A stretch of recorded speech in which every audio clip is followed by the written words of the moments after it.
right, welcome to the first edition of the Preps Press Roundtable. I am Tony Mealy, joined by my associates Scott Springer and Nick Tadukovic. Now, as we all know, signing day is coming up this Wednesday, Groundhog Day.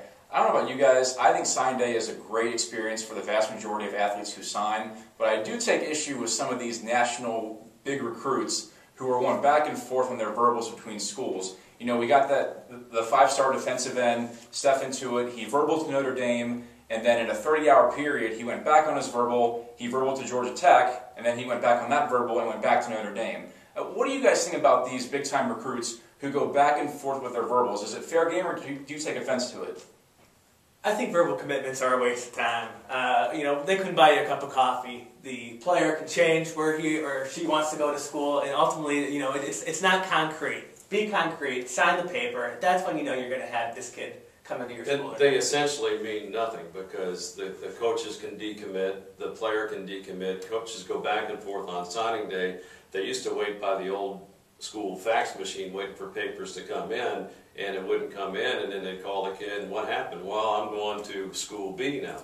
And it's kind of a crapshoot the way that day plays out.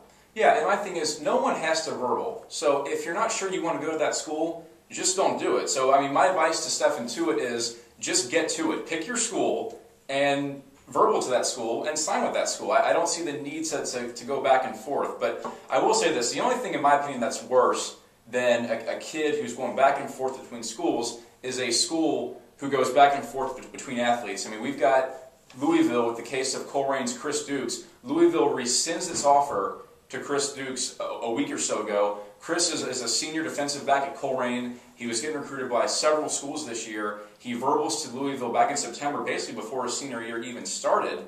And then a week or two before signing day, Louisville says, well, there are these kids down in Florida we want to look at, and the offer's off the table. What did you guys think of Louisville rescinding its offer like that? I think Louisville needs to be pretty careful here, Tony.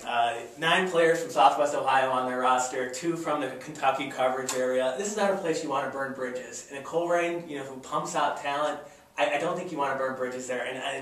And for them to do that, it just kind of speaks to the hypocrisy of everything the NCAA is becoming, in my opinion, where it's it's about getting your name out there, it's about money, it's about getting who's best. Where's the student factor in this? No one cares about the student. And what about academia, what it's supposed to be about? I don't see that. I agree totally. Charlie Strong has made some big inroads in town for Louisville, getting good recruits. He took Dominique Brown essentially away from UC and got him to Louisville. If he wants to continue to do that, you have to be in good favor with Colerain, who, like you said, they put out a lot of good players every year. I wouldn't want the Colerain coach saying, hey, this Louisville guy's back in town. How many Colerain guys is he going to get if he reneges on this one? And then he's going to take them and get some Florida guys. If you like the guy in the first place, you should stick with your guy unless there's something that we don't know about. But that's why the verbal commitments can hurt the kid, because no one else recruits at that point.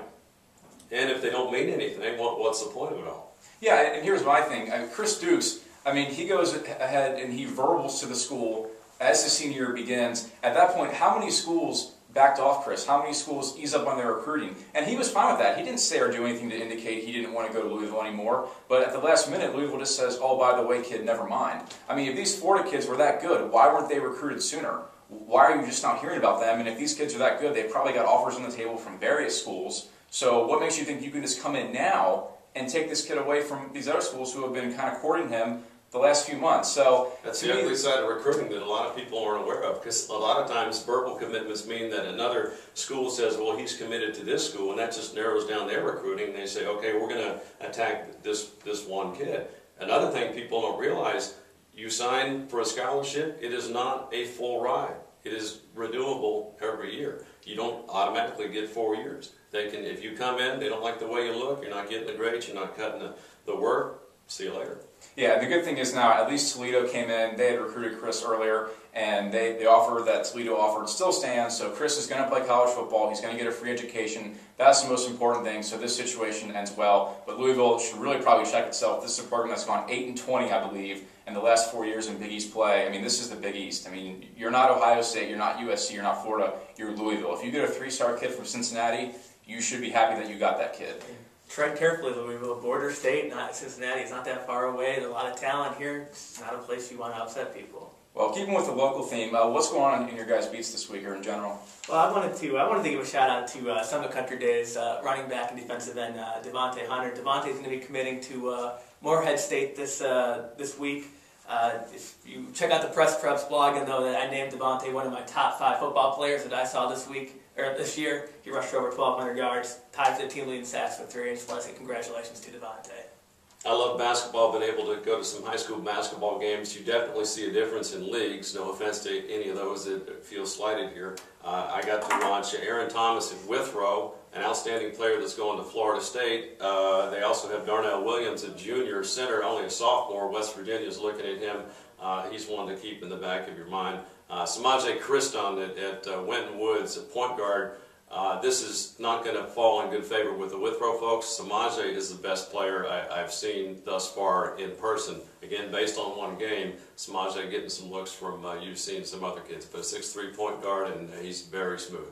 Well, staying with the basketball theme, I might get some hate mail from the Moeller crowd, and I understand that. But, you know, Moeller is undefeated. They're ranked number 1 in the state. I think they're a great team. They got great players like Alex Barlow. But at this point, even though Moeller beat LaSalle at Moeller a few weeks ago, I still think LaSalle is just a little bit better at Moeller at this point. I think they have more balance. I think they have more experience. I think they have more margin for error. We'll see what happens in a few weeks when Moeller travels to LaSalle. But right now, even though Moeller beat LaSalle, I think that LaSalle in the tournament would fare a little bit better, and I think that it would be a close game. But right now, I still think LaSalle is a slightly better team than Moeller. I have a referee source who agrees with you. Well, thank you. He'll remain nameless. It's not just me then. All right, well, thank you very much for joining us. Please let us know what we got right, what we got wrong, and how we can do better next time. Thank you.